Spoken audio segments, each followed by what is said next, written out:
Thank you for being here.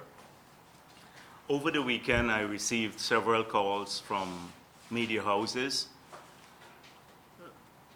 regarding the process of engagement between the President and my office on the matter that the country is anxiously awaiting, that is the appointment of the chairman of GCOM.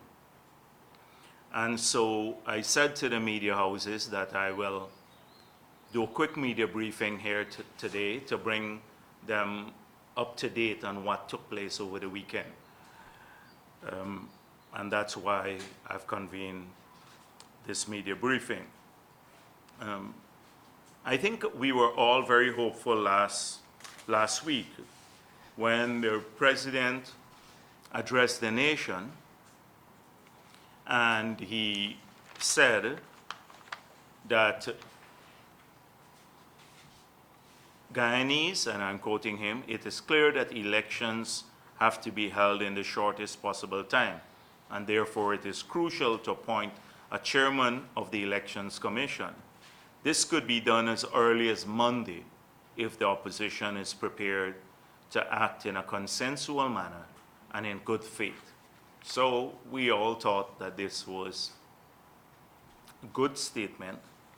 We are a bit disappointed, and very, very disappointed, with the dishonesty contained in another part of the statement, where the President said, and I quote, "It is unfortunate that despite the meetings between the two sides, the leader of the opposition rejected the idea of acting in a consensual manner. He chose to put forward candidates for the post who have been previously rejected." Now, everyone knows that this is a lie, total lie. The President himself, after the meeting at his office on July 4th, in response to a question from a representative of the media, said the following: "If I could add, the Director General was quite clear. The leader of the opposition is free to submit the names which have already been submitted in the 3 previous iterations, and he has agreed to confirm that those persons are still willing to have their names forwarded. So the names submitted before are not eliminated." Now, a few days later, the President said, me submitting those names was an act of bad faith. So clearly, this is an act of dishonesty, Nevertheless, we looked at what he said, that they're prepared to go swiftly with the matter. So I'm going to make available to you the correspondence that we initiated. So I had Gail Teixeira write Mr. Harman, and the first letter went off almost immediately. This was on July 12th. "Dear Mr. Harman, the leader of the opposition, Mr. Jagdeo, has noted that the President, in his address to the nation today, indicated that the appointment of the chairperson of the Guyana Elections Commission could be done as early as Monday. I therefore wish to convey to you and His Excellency, the President, the leader of the opposition's availability to meet with the President at any time and throughout the weekend of July 13th, 14th as required, to work on a list of names for consideration and for appointment of the chair of the Guyana Elections Commission in accordance with the Constitution."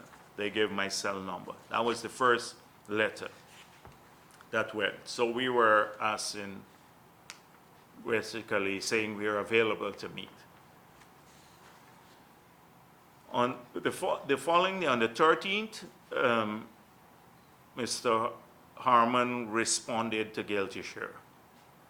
"I refer to your letter dated 12th, which was sent forthwith to His Excellency the President. His Excellency wishes to thank the Leader of the Opposition for his timely reaction to the statement he made concerning the appointment of a chairman for the Guyana Elections Commission in his address to the nation. In furtherance of His Excellency's desire to see the process of appointing the said chairman for GCOM concluded by Monday, the 15th, His Excellency now wishes to suggest for the consideration of the Leader of the Opposition a short list of two names extracted from the list of 8 earlier submitted. Cassandra Alls, Claudette LeBennett. Please bring this to the attention of the Leader of the Opposition urgently. So he did not respond to our request for a meeting and to say we are available to meet throughout the weekend. Suddenly, we received this letter that we must consider these 2 names from the list of 8 names that they had submitted before. So there was no further clarity on the matter. So Gail Teixeira then wrote back my instruction on the same day, that's 13th of July. I wish to acknowledge your reply to our correspondence dated July 12, 2019. With regards to the offer in our letter of July 12, 2019, for a meeting to continue the informal engagement at the level of the Leader of the Opposition and the President, I've noted that there has been no indication that a meeting will be convened to work on a list of names for the consideration for appointment to the Chair of the Guyana Elections Commission in accordance with the Constitution and in keeping with the Caribbean Court of Justice Declaration of July 12, which specifically referred to paragraph 26 to 29 of their June 18 ruling. However, we hereby acknowledging receipt of the submission of 2 names suggested by the President from the list of 8 earlier submitted to him for the consideration of the Leader of the Opposition. We assume that these names are deemed not unacceptable to the President. As a result, the Leader of the Opposition is seeking clarification with regards to the status of the 6 names that were shortlisted during the 3 meetings between the representatives of the President and himself. Are these names, the 6 names, deemed not unacceptable, or are they considered unacceptable to the President? This is an issue that had been unanswered since Tuesday, July 9, 2019. Further, there is no indication in your letter of a meeting. We wish to be informed as to whether this is a new process of engagement with exchange of letters rather than meeting between the President and the Leader of the Opposition. Does this therefore mean that the informal engagement has come to an end and the formal process begun? So we sought clarity on that. If the latter, that is, the formal process has commenced, then we anticipate it will be necessary for the President to formally write the Leader of the Opposition that there is a vacancy in the post of the Chairman of the Guyana Elections Commission, and in keeping with Article 161 to invite the Leader of the Opposition to submit his list of 6 names not unacceptable to the President. I look forward to your response clarifying these issues in order to ensure there is no misunderstanding or even room for such between the Leader of the Opposition and the President. So this 3 letters, 2 from Gail Teixeira went to the President's office and 1 from Mr. Harman. I subsequent to this letter, spoke to Harman myself. And he said, I sought clarity whether the process had ended. And he said the informal process. And he said no, it had not ended. And we saw a press release that came out from the government later saying they're still interested in a consensual approach to the matter, finding consensus. So I said to Harman, I believe we should reconvene, the President and I, with 1 person each, as was originally contemplated. And he said that has gotten the acceptance of the President, and he will write me about a meeting on Monday. At this point in time, we have not. This was on Sunday, or Saturday, I think it was. And until at this point in time, we have not received any correspondence from Mr. Harmon about any meeting. So that's where we are. I just wanted to bring you up to date, and we'll share these letters with you to see that we've been seeking to meet since the president said he wants to conclude the matter by Monday. We sought to meet over the weekend, no response about that. Then suddenly, out of the blue, they submitted 2 names to us. We don't know what this means, what it means for their list of 8 that they submitted, whether they shortlisted their own shortlist. Then the next issue is that whether we sought to remind them that once the process of informal engagement as mandated by the CCJ has been completed, then we still need to go through the formal process. And that's where it starts with the president writing me, informing me of the vacancy, and then I will submit the 6 names formally to him. And so that is where we are at this point in time. So the president can't want to claim the urgency, and he's prepared to make an appointment by Monday, and then have his minions declare that they still want the consensual process to move forward, issue a press release to that effect, and then not be prepared to meet. So far, we've wasted the whole weekend, so people can see who is delaying the matter. The whole country could see that. And that's the first issue that I wanted to address. We also noticed that the president on July 13th issued a press statement where it says that it accepts that it is an interim government. You notice it doesn't want to mention the word caretaker that is mentioned several times in the ruling of the CCJ, caretaker government. Prefers the word interim, but it's a caretaker government, but emphasizes that cabinet has not stopped functioning and government must continue to provide public services. So it then goes on, the Constitution of Guyana, Article 106.7 states that notwithstanding its defeat in the National Assembly, the government shall remain in office and shall hold an election.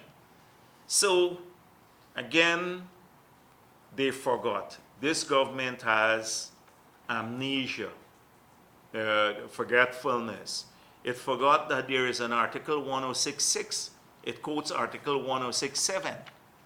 And Article 106.6, now the whole country knows about it. And the CCJ, in their press release, in the judgment it's even more brutal, but in the press release from the Caribbean Court of Justice, this is what it had to say. Regarding the consolidated matters concerning the no confidence motion, the CCJ noted that there is a clear guidance in Article 106 of Guyana's Constitution on what should happen next. The court stated, upon the passage of a vote of no confidence, the article requires the resignation of the cabinet, including the president. This is the CCJ judgment. The Constitution says the same thing, and they say, notwithstanding all of this, the cabinet will continue to function. This is a flagrant violation, disrespect for the CCJ order.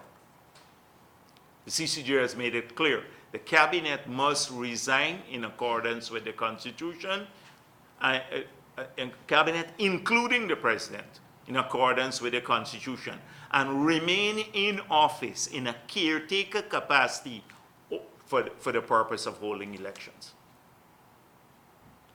So that is, again, their press release is an open defiance and disrespect for the ruling of the CCJ. So there has been a lot of issues about trying to define what caretaker is, and we suspect that APNU will do that. They don't like the label caretaker that the CCJ has imposed. But caretaker means diminished power. You're only caretaking between now and the elections. It's clear for everyone to understand. But there are three things that were quite clear from the CCJ's ruling.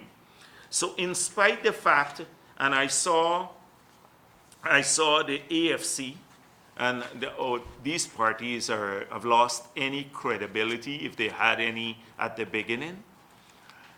And the AFC quoted the entire part of the CCJ ruling, saying that the court declined to set a date for the elections because it says basically the government and everyone else should hold that, the government, the opposition, parliament.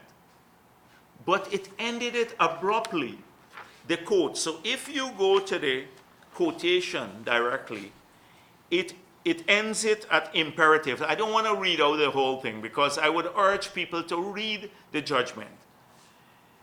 So it says, it is not, for example, the role of the court to establish a date on or by which elections must be held, or lay down timelines and deadlines that in principle are the preserve of political actors guided by constitutional imperatives.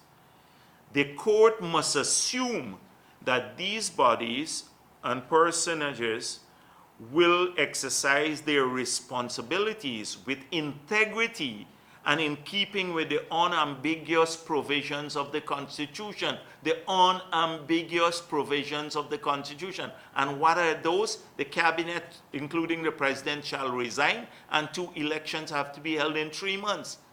You know they left out the last sentence in the AFC press release. They left that sentence out. They had a long quote here, and they left out the last sentence. This is the dishonesty that we find from the AFC. And the WPA, it's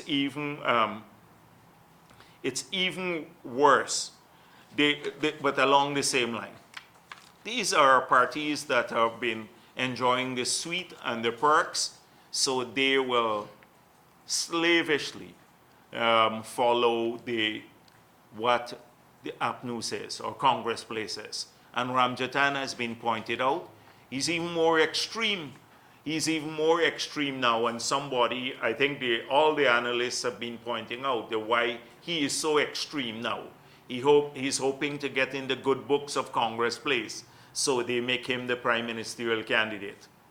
That is why he's so. He has even gone to the extreme to say that the CCJ ruled that the president can make a unilateral appointment of the chairman of GCOM, when the court specifically said there is no room for unilateral appointment. This is the dishonesty that we have now. And so I would urge all Guyanese to read the judgment, because if you listen to the spin, you will be misled. There are 3 things, as I said before, that the court was clear on. One, that elections have to be held in accordance with the Constitution, that elections ought to have been held since March 21st. Full stop, that's in the judgment. Must be held in accordance with the Constitution. That's 3 months. They're living on borrowed time. That was the first position of the court. The second position of the court was that this government is a caretaker government. The cabinet and the president must resign and act in a caretaker capacity. And the third point is that GCOM must comply with the Constitution. And so on the third point, we've heard that Mr. Lowenfield, obviously receiving instructions from Congress Place, is acting in contempt of the decision of the CCJ, where it says that GCOM must comply with the Constitution. Not that GCOM, as they argued, is above the Constitution. GCOM must comply with the Constitution, that is Articles 106.6 and 106.7, whole elections. So GCOM went to the court at the CCJ, and through their lawyers said that they'd be ready for elections on December 25th if they do house-to-house registration. And Lowenfield himself said that they'd be ready in February next year to hold elections. This is Lowenfield's position, the lawyer's position at the court. And yet they want to embark on a process now. As we speak here, Lowenfield, and I believe he's been compromised by this government, and I'm saying this openly, is busy working in GCOM now to try to embark on a process, to start a process that will result in elections next year, in frustration and in contempt of the decision of the CCJ, illegally, and citing some order that the illegally appointed former chairman of GCOM made. Clearly, after that order, there's been a decision of the highest court. And the chairman was found to be illegal, and now the court order of the CCJ binds GCOM to respect the constitutional deadline. But Lowenfield is now clearly, there's a crisis in GCOM now. We're in a constitutional crisis because this government refuses to accept GCOM. The ruling of the court, and GCOM is acting in defiance of the court. And the only way forward is harsh action now. Harsh action. And so this brings me to the position of the government. First of all, of the international community. I just met with the Secretary General of CARICOM, and I said to him that CARICOM, the regional institution, has ruled. I would like to have the judgment sent to all the heads of government of the region so they don't get the spin from third parties. They're very capable people and they can read the judgment. And whether CARICOM now will move to uphold the decisions of a regional institution. That's the first thing. And the decisions are quite clear. Secondly, this is not about APNU respecting the judgment of the court. We know now that this government will try to frustrate and defy the judgment of the court. The people who are on trial now here would be the international community. Are they prepared to accept the judgment of the highest court in Guyana? Are they prepared to accept the judgment of the CCJ? Because if they're prepared to accept the unambiguous ruling from the CCJ that elections have to be held in accordance with the Constitution, which means 3 months, that the government is caretaker government, and that GCOM must comply with the Constitution, then that will determine how they relate to this government. They have to relate to this government in a caretaker capacity and urge the government to uphold the Constitution of Guyana. Are they prepared to accept the judgment of the court? Not APNU. So we believe that the business community too is wanting to write a statement, and that's fine. And we're happy that they said that the court ruling must be respected. But they too must be prepared to uphold the judgment of the court and hold the government accountable. This is something that is very important for me. I've noticed, and this is what I feared, I noticed a groundswell of public opinion now starting to emerge, that this government is putting our country at risk. Not on the democracy front alone, but in relation to the matter before the ICJ.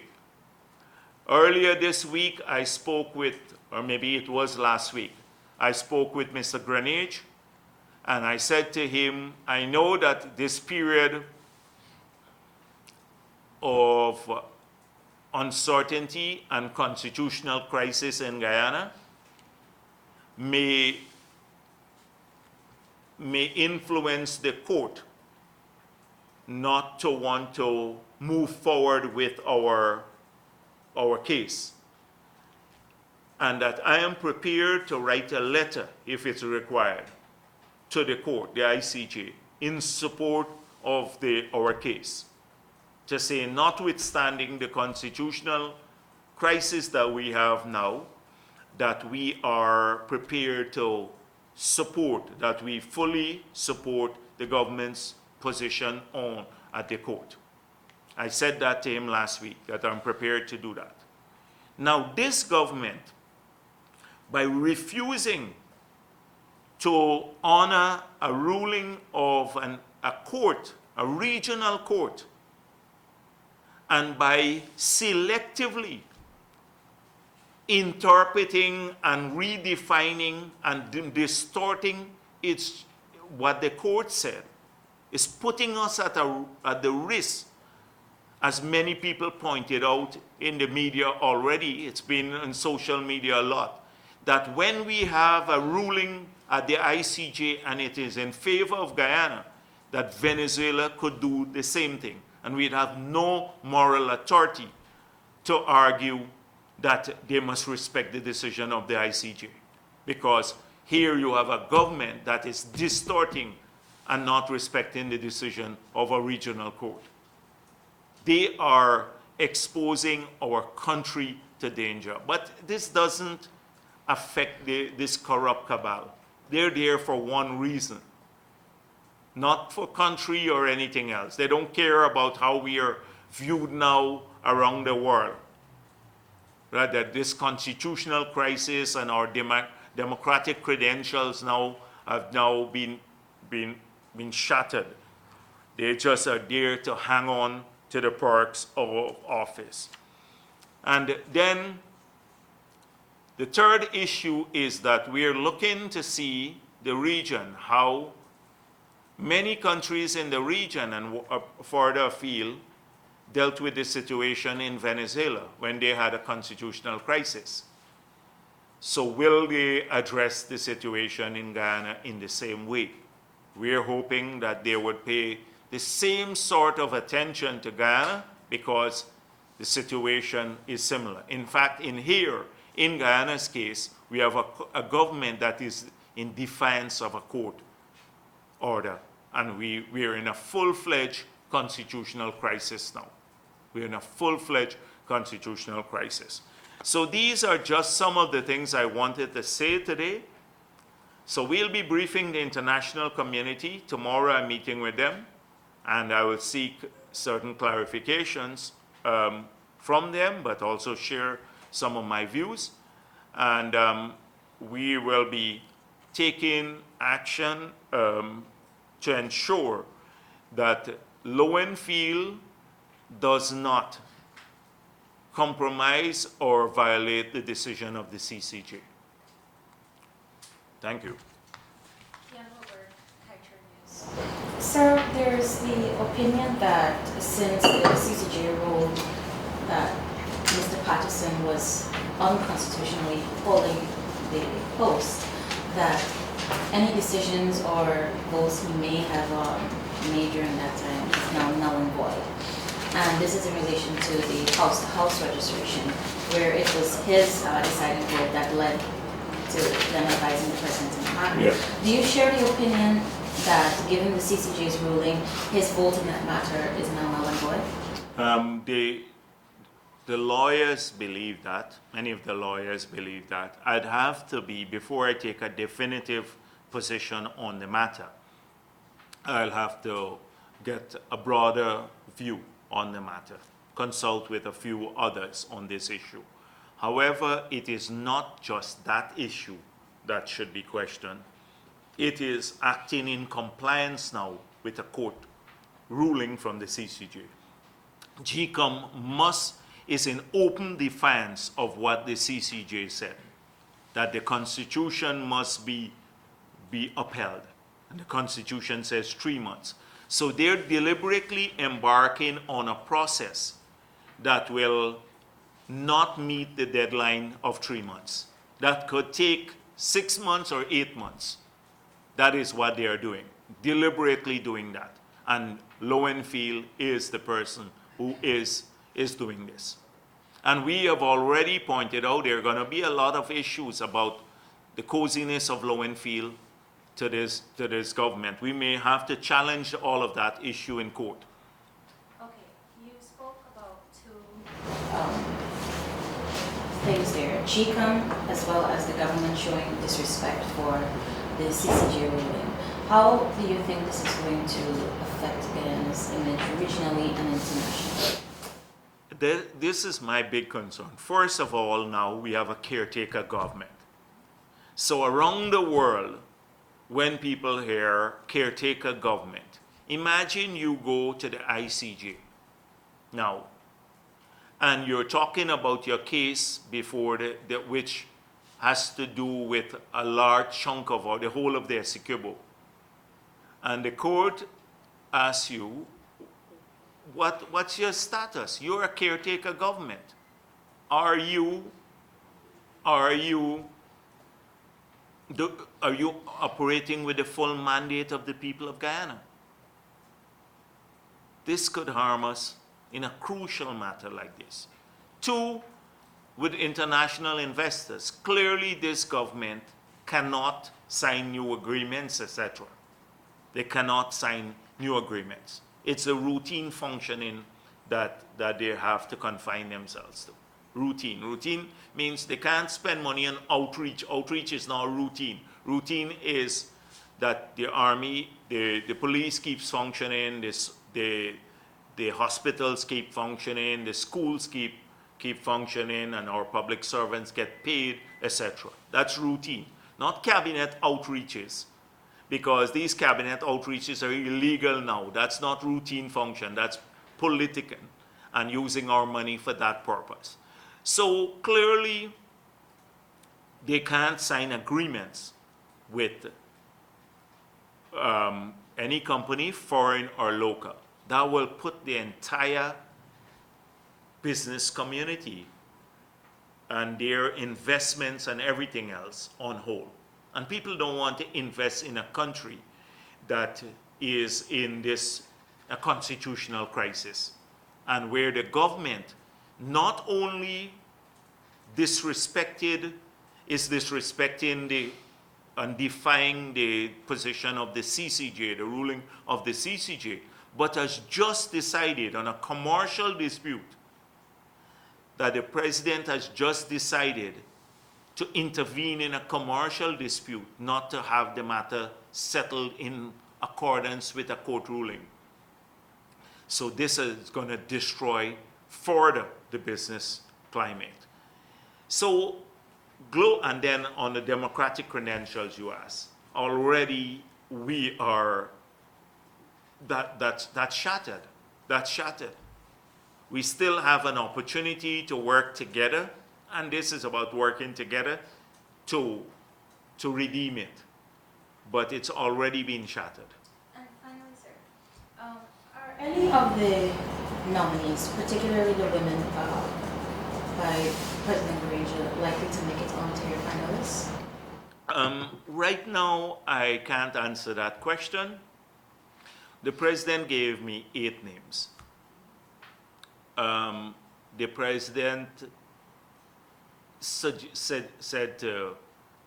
at the press conference that he had just after our meeting, he said, I can't be, the CCJ decision didn't change the Constitution, and basically I can't be putting my own names and then appointing people on my own.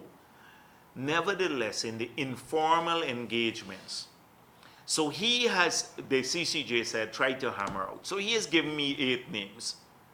I will examine whether any of those 8 are acceptable to me now, although the role is reversed. and then decide when I formally submit the 6 whether one of those names will be on, or there may be other names. Remember, we were not confined to the 11 names. That was the first round. The first round was that we resubmit the names of those who agreed to have their names resubmitted. We go through that. And so assuming we had come up with 4 or 5, then we can go through another round of more names, etc. And until we have a list that, maybe 7, 8 names from which I could choose the final set of the final 6. But at this point, you can't say. No, I can't say that. And I'm not prepared to say anything bad about any of those people, because I've seen all kinds of things being said. I'm not prepared to say that. That's not my role to reject people's names. That the president has to give reasons if he rejects, but that's what the Constitution and the CCJ said. Not that he submits name for me to reject and I reject people. So he submitted, I take that in good faith, that they submitted 8 names, and I thought that all 8 were not unacceptable to him, were acceptable to him. And that's how I'm treating it. I'm not going to say anything public about those people. You've made certain comments in relation to the Chief Elections Officer and the ruling from the CCJ. Are you saying that you don't hold a distinction between the Guyana Elections Commission, which instructs or makes policies, and the Secretariat, which executes the policies made by the Commission? So are you saying that in executing a policy that would be made by the Commission, the Chief Election Officer is acting in contempt of court? The GCOM is made up of the Commission and the Secretariat. That's GCOM, that's the body.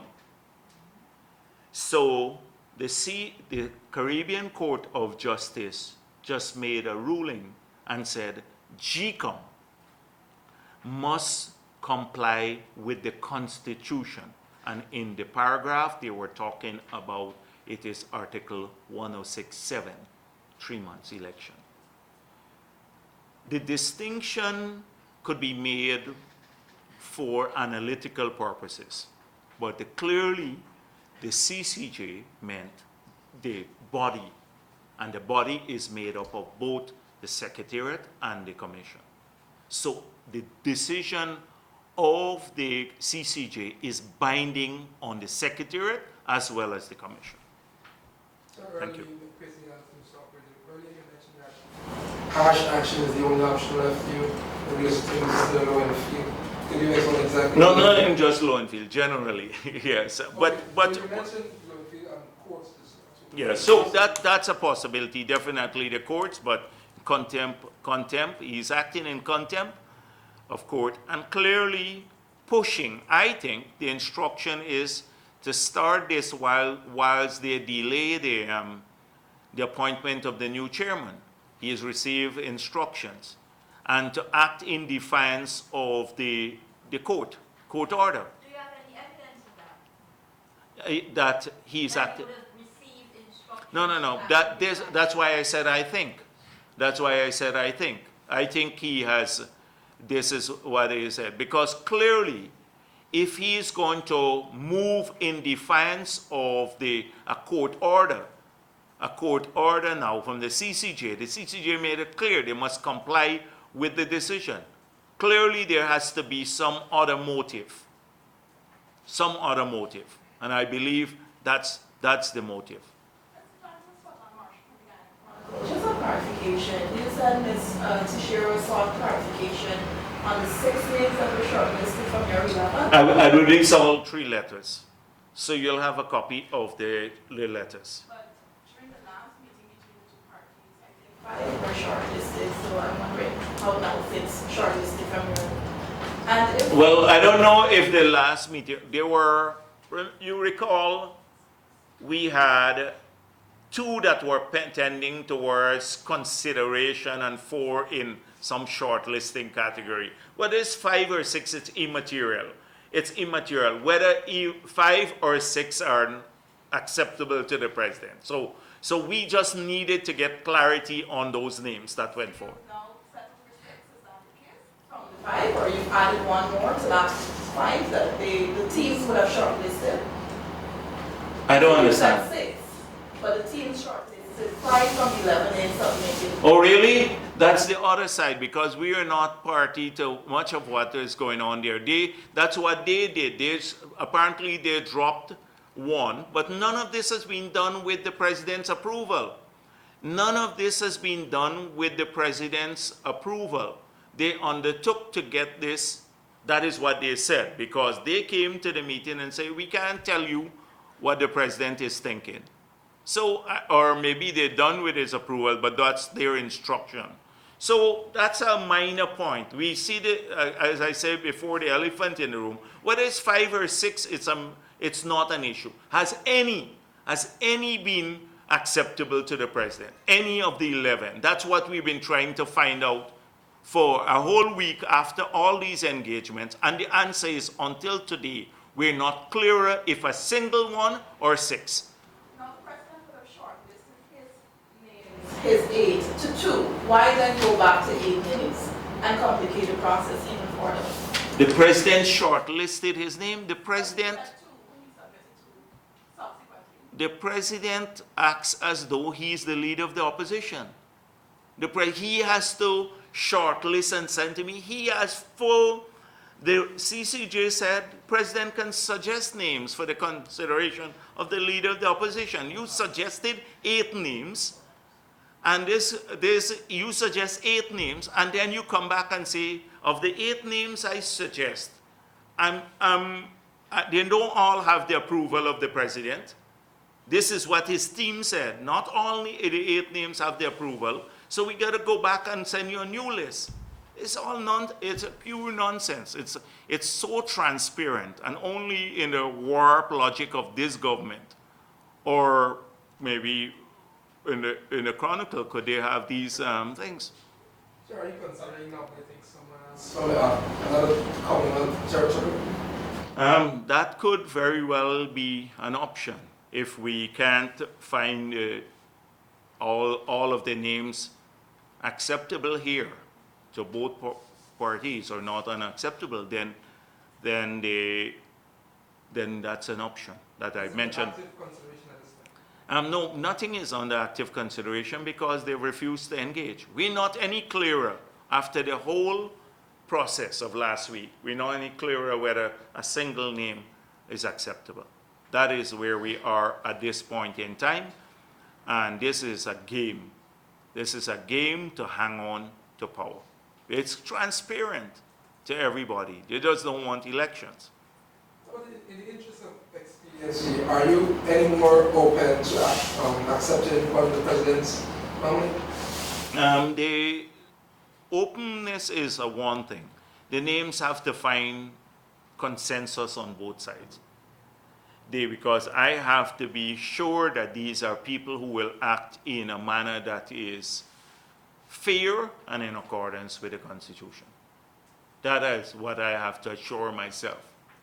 I don't, so it would be that judgment that I will use before I send the name. The president, on the other hand, has a constitutional duty to state the reasons. And I would be interested, because the CCJ said all of Guyana must know his reasons for rejecting names. And I'm not telling you now, but you will see some of the reasons that some of his people gave and see how frivolous they were. For the other 6, when this country hears about what reasons were given for rejecting the other 6, you would be shocked. Then you would realize the true nature of what we're dealing with. Because the names, the CCJ said, the leader of the opposition must be given reasons, they must be objective too. They can't, not because you're not going to appoint that person, you can reject the name. So, thank you.